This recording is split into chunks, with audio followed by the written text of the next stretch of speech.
Hello guys, आज हम पढ़ेंगे गैंग्रीन के बारे में कि गैंग्रीन क्या होता है और ये किस प्रकार कोज करता है तथा ये कोज करने के बाद में इसके क्या क्या साइन एंड सिम्टम हमें उस पेशेंट की बॉडी में देखने को मिलेंगे और हम किस प्रकार पहचानेंगे कि उस व्यक्ति को गैंग्रीन हो रखा है और व्यक्ति को गैंग्रीन होने के बाद हम उसे किस प्रकार ट्रीट कर सकते हैं। चलिए देखते हैं वन बाय वन। सबसे पहले हम बात करेंगे इसके डेफिनेशन के बारे में। तो देखते हैं इसकी डेफिनेशन। टिश्यू में ऑक्सीजन की कमी के कारण सेल एंड टिश्यू में नेक्रोसिस होने लगता है, जिसके परिणाम स्वरूप उन टिश्यू में प्यूट्रिफिकेशन की कंडीशन उत्पन्न हो जाती है, जिसे गैंग्रीन कहा जाता है। यानी कि व्यक्ति की बॉडी के अंदर टिश्यू में ऑक्सीजन की कमी के कारण वहाँ के जो टिश्यू एंड सेल्स है वो उसमें नेक्रोसिस होने लगता है। यानी कि नेक्रोसिस का मतलब होता है डेड टिश्यू। क्या होता है? Dead tissue. यानी कि प्रॉपर रूप से टिश्यू को ऑक्सीजन और ब्लड सप्लाई नहीं मिलने के कारण वो टिश्यू डेड होने लगते हैं, और वही टिश्यू लंबे समय तक अगर डेड रहते हैं तो उन टिश्यू के अंदर गलना या सड़न का कंडीशन उत्पन्न हो जाती है। वही कंडीशन प्यूट्रिफिकेशन कहलाती है। और टिश्यू के अंदर गलन और सहन उत्पन्न होने के कारण टिश्यू सड़ने और गलने लग जाते हैं, और उसी कंडीशन को हम गैंग्रीन कहते हैं। नेक्स्ट बात करेंगे इसके कोज के बारे में कि आखिर गैंग्रीन हमें होता क्यों है। तो सबसे पहले इसका कोज है decrease blood supply and auto supply.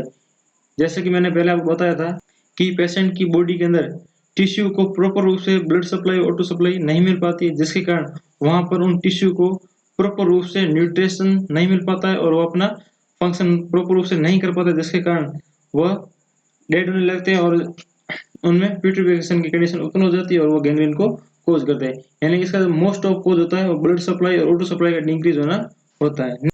और ये blood supply auto supply decrease होने का मेनली रीजन हो सकता है। नेक्स्ट बात करेंगे एक्सेसिव प्रेशर की।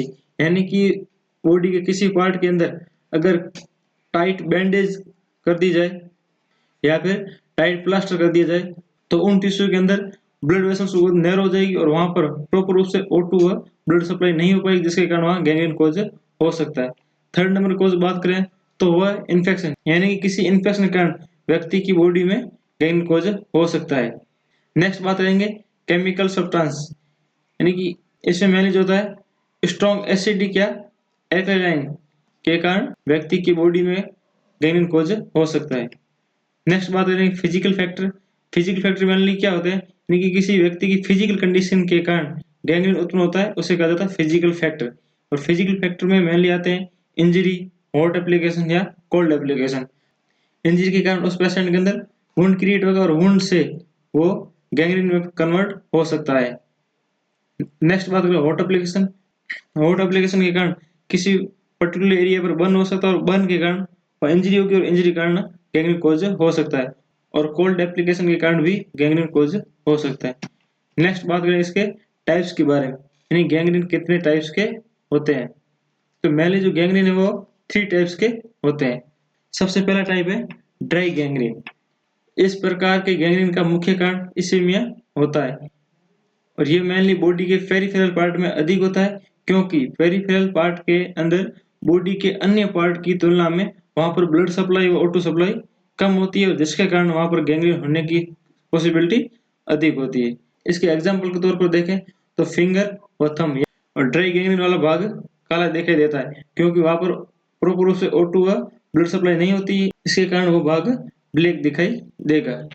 नीचे इमेज के अंदर आप देख सकते हैं कि व्यक्ति को पांव के अंदर गैंग्रीन कोज हो रखा है और इसके अंदर जिस भाग के अंदर गैंग्रीन हुआ है वो भाग पूरा ब्लैक ब्लैक आपको दिखाई दे रहा होगा। ये भाग धीरे धीरे अपने आप ही उस भाग से कटकर अलग हो जाता है और ये गैंग्रीन व्यक्ति की बॉडी में धीरे धीरे कोज करता है। और नेक्स्ट बात करें टाइप की तो वह है वेट गैंग्रीन। ये ड्राई गैंग्रीन की तरह ही होता है, बट ये उस एरिया में अधिक होता है जहां पर ब्लड सप्लाई अधिक होती है। जैसे देखिए कि वेट गैंग्रीन बॉडी के उन भागों में अधिक होता है जहां ब्लड सप्लाई अधिक होती है, जैसा कि मैंने आपको पहले भी बताया था। वेट गैंग्रीन में वेट का कार्य होता है कि परबाइड टिश्यू के अंदर बैक्टीरियल इन्फेक्शन का होना। इसका मोस्ट कोज जो होता है वो बैक्टीरियल इन्फेक्शन का होना होता है। और ये वेट गैंग्रीन डायबिटिक पेशेंट में अधिक देखने को मिलता है, क्योंकि डायबिटिक पेशेंट के अंदर हीलिंग पावर है जो बहुत कम होती है, जिसके कारण अगर किसी भी कारणवश उस व्यक्ति को अगर वुंड हुआ या कुछ घाव हुआ है तो उसमें हीलिंग में बहुत ज़्यादा टाइम लगेगा, जिसके कारण वहाँ पर बैक्टीरिया जो है अपनी ग्रोथ कर लेंगी और वो बैक्टीरिया गैंग्रीन को कॉज कर सकते हैं। जैसे कि आप नीचे डायग्राम में देख रहे होंगे, जिस भाग के अंदर वुंड क्रिएट होगा पहले वो भाग पहले रेड होगा, फिर धीरे धीरे ब्लैक कलर के अंदर कन्वर्ट हो जाएगा। ड्राई गैंग्रीन क्या होता है कि वो एक सूखा गैंग्रीन होता है, और इसमें वेट गैंग्रीन के अंदर उस वुंड के अंदर बैक्टीरियल इन्फेक्शन का होना शुरू हो जाता है, और वह बैक्टीरियल इन्फेक्शन के कारण उस अफेक्टेड पार्ट के अंदर पस का फॉर्मेशन हो जाता है और धीरे धीरे आपसे सिक्रेशन होने लगता है। जैसा कि आप इमेज में देख रहे होंगे कि इस भाग के अंदर बैक्टीरियल इन्फेक्शन हो चुका है और यहाँ पर पूरा वुंड जो है वो पस फॉर्मेशन के अंदर बहुत दिखाई दे रहा है, और ये हमारे बॉडी के अंदर बहुत जल्दी फैलता है क्योंकि ये इन्फेक्शन ब्लड में भी जा सकता है। थर्ड बात करें तो ये गैस गैंग्रीन, ये वेट गैंग्रीन की तरह ही होता है, बट इसमें क्या होता है कि जो बैक्टीरिया है वो हमारे टिश्यू के अंदर गैस का फॉर्मेशन कर देता है। गैस गैंग्रीन का मुख्य कारण बैक्टीरिया क्लोस्ट्रीडियम परफ्यूजेंस होता है, जो कि बॉडी के ओपन वुंड से प्रवेश करता है तथा मसल्स के अंदर टॉक्सिक सब्सटेंस का सिक्रेशन करता है। यानी कि गैस गैंग्रीन के अंदर यह बैक्टीरिया हमारे बॉडी के ओपन वुंड यानी कि खुले घाव से प्रवेश करेगा और वो मसल में जाकर टॉक्सिक सब्सटेंस का सिक्रेशन करेगा, जिसके कारण वहाँ के सेल और टिश्यू डेड होने लग जाएंगे और धीरे धीरे वो एक स्टेज के बाद गलना शुरू कर देंगे और हमें गैस गैंग्रीन उत्पन्न हो जाएगा। इसमें मेनली जो बैक्टीरिया होता है वो टिश्यू के अंदर गैस का फॉर्मेशन करता है, जिसके कारण उस एरिया को दबाने पर हमें क्रिप्टेस साउंड सुनाई देती है। जैसे कि मैंने जो बताया, वो प्रभावित भाग जो है एडिमा एंड स्वेलिंग दिखाई देने के एडिमा एंड उस प्रभावित भाग के अंदर एडिमा एंड स्वेलिंग दिखाई देगी तथा उस भाग को दबाने पर क्रिप्टेस साउंड का अनुभव होगा। यानी कि अफेक्टेड भाग को हम जब प्रेस करेंगे या पालपेट करेंगे तब हमें क्रिप्टेस साउंड सुनने को मिलेगी। प्रभावित भाग गहरे काले रंग का तथा बदबूदार हो जाता है क्योंकि इसके अंदर गैस का फॉर्मेशन ज्यादा हो रखा है, इसके कारण जो अफेक्टेड पार्ट है वो बदबूदार हो जाएगा। जैसे कि आप नीचे डायग्राम देख पा रहे होंगे कि जो गैस गैंग्रीन से अफेक्टेड पार्ट है वो यहाँ पर ब्लैक ब्लैक आपको दिखाई दे रहा होगा, और इस भाग के अंदर जो स्वेलिंग और एडिमा भी देखने को मिलेगा। जैसा कि इस पेशेंट का जो पाव है वो पूरा स्वेलिंग और एडिमा से हो रखा है। नेक्स्ट हम बात करेंगे इसके क्लिनिकल फीचर्स के बारे में, यानी कि गैंग्रीन होने के पर उस पेशेंट में अंदर क्या क्या साइन एंड सिम्टम देखने को मिलेंगे। तो सबसे पहला है ड्राई गैंग्रीन। ड्राई गैंग्रीन के अंदर अफेक्टेड पार्ट उसमें नमनेस आ जाएगी और वहाँ की स्किन कूल हो जाएगी क्योंकि वहाँ पर ब्लड व O2 की प्रॉपर सप्लाई नहीं होने के कारण वहाँ की स्किन जो है कूल देखने में मिलेगी, स्किन ड्राई हो जाएगी और कलर चेंज हो अफेक्टेड पार्ट यानी कि जिस भाग के अंदर गैंग्रीन को जो है उसका कलर जो है चेंज देखने को मिलेगा। इसमें मोस्टली अफेक्टेड पार्ट जो है वो ब्लैक कलर का हो जाता है। नेक्स्ट हम बात करेंगे वेट गैंग्रीन। इसमें क्या होता है कि अफेक्टेड पार्ट के अंदर स्वेलिंग आ जाएगी, वहां पर पेन होगा और व्यक्ति को फीवर आ जाएगा और black colour of affected part, इसमें भी अफेक्टेड पार्ट जो है उसका कलर ब्लैक हो जाएगा। थर्ड बात करें उसमें गैस गैंग्रीन।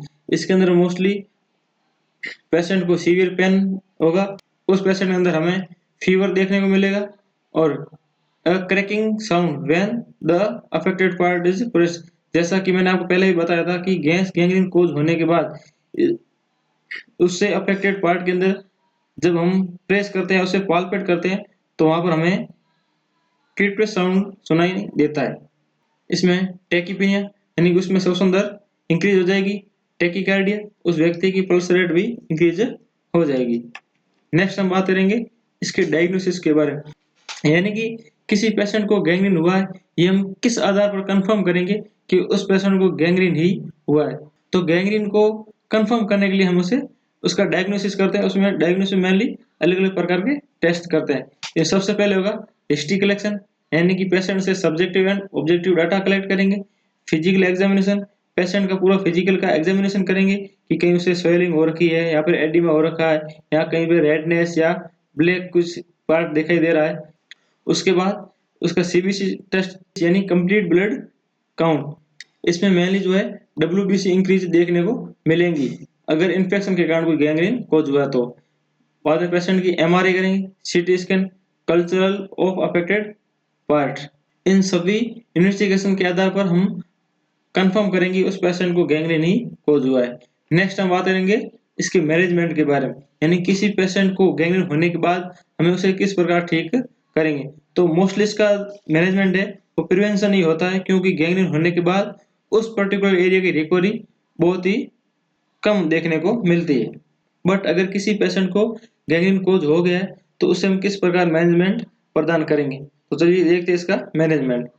उसमें सबसे पहले हम जो है पेशेंट को एंटीबायोटिक थेरेपी प्रदान करेंगे। एक हमने टाइप था वेट गैंग्रीन, जिसमें बैक्टीरियल इन्फेक्शन के कारण गैंग्रीन कोज हो रहा था। तो इस प्रकार के गैंग्रीन के अंदर हम मोस्टली एंटीबायोटिक थेरेपी प्रदान करेंगे। ये इसमें मेनली हम एंटीबायोटिक मेडिसिन प्रोवाइड करेंगे जो कि बैक्टीरिया को किल करने का काम करती है। इसमें मेनली हम पेशेंट को एमोक्सिसिलिन दे सकते हैं, या फिर इसके अंदर हम एक और ड्रग दे सकते हैं जो होती है पेनिसिलिन। नेक्स्ट हम देंगे उसको वेजोडाइलेटर ड्रग। इसमें मेनली अगर कहीं पर ब्लड वेसल में ब्लॉकेज के कारण गैंग्रीन कोज हो रहा है तो उस कंडीशन के अंदर हम वेजोडाइलेटर ड्रग देंगे, जिसके कारण जो या ब्लड वेसल के अंदर डायलेशन हो जाएगा और उस पर्टिकुलर एरिया के अंदर प्रॉपर रूप से blood and auto supply provide हो सकेगी, सो दैट उसे गैंग्रीन से ठीक किया जा सकता है। थर्ड उसके ऑक्सीजन थेरेपी देंगे। जैसे कि पहले इसमें शुरुआत में बताया था, इसके अंदर मोस्टली जो ब्लड सप्लाई और ऑटो सप्लाई की प्रॉपर रूप से नहीं हो पाती है। तो इसमें अगर किसी पेशेंट के अंदर ऑटो सप्लाई प्रॉपर रूप से नहीं हो पा रही है तो उस कंडीशन के अंदर उस पेशेंट को ऑक्सीजन थेरेपी प्रोवाइड करेंगे। फोर्थ इसका है एम्पुटेशन। एम्पुटेशन ये एक मेनली प्रोसीजर होता है जिसके अंदर अफेक्टेड पार्ट को बॉडी से पूर्णतः अलग कर दिया जाता है, क्योंकि गैंग्रीन होने के बाद वह अदर ऑर्गन या अदर एरिया में हानि नहीं पहुंचाए, इसके कारण उस भाग को काट कर अलग कर दिया जाता है। नेक्स्ट हम बात करेंगे नर्सिंग मैनेजमेंट के बारे में, यानी कि एज ए नर्स उस पेशेंट को हम किस प्रकार ट्रीट करेंगे। तो इसमें हम सबसे पहले पेशेंट का वाइटल साइन असेस करेंगे। इसमें मेनली उस पेशेंट की वाइटल ऑर्गन देखेंगे, जैसे उसमें रेस्पिरेशन रेट हो गया, पल्स रेट आदि देखेंगे। Provide analgesic drug to the patient, यानी कि पेशेंट को एनाल्जेसिक ड्रग प्रोवाइड करेंगे सो दैट उसके पेन को रिलीव किया जा सके। थर्ड इसका है एडवाइस ऑन प्रॉपर न्यूट्रिशन। उस पेशेंट को प्रॉपर न्यूट्रिशन लेने की एडवाइस देंगे ताकि पेशेंट के अंदर न्यूट्रिशन की डेफिशिएंसी ना हो। एडवाइस टू अवॉइड हीट, यानी कि उस पेशेंट को हीट से दूर रहने के लिए बोलेंगे, क्योंकि अगर पेशेंट हीट के कांटेक्ट में आएगा तो उसका घाव और अधिक बढ़ सकता है। नेक्स्ट का है प्रोटेक्ट प्रेशर एरिया, यानी कि उस पेशेंट को प्रेशर एरिया से प्रोटेक्ट करेंगे सो दैट उसके अंदर कोई अदर कॉम्प्लिकेशन अराइज ना हो। लास्ट में पेशेंट को health education should be given to the patient, यानी कि उस पेशेंट को हम हेल्थ एजुकेशन प्रोवाइड करेंगे और उसे साइकोलॉजिकल सपोर्ट प्रदान करेंगे, जिससे पेशेंट में स्ट्रेस व एंजाइटी का लेवल और अधिक नहीं हो। थैंक यू गाइस, मिलते हैं नेक्स्ट वीडियो में। इसी प्रकार के वीडियो देखने के लिए हमारे चैनल को सब्सक्राइब जरूर करें।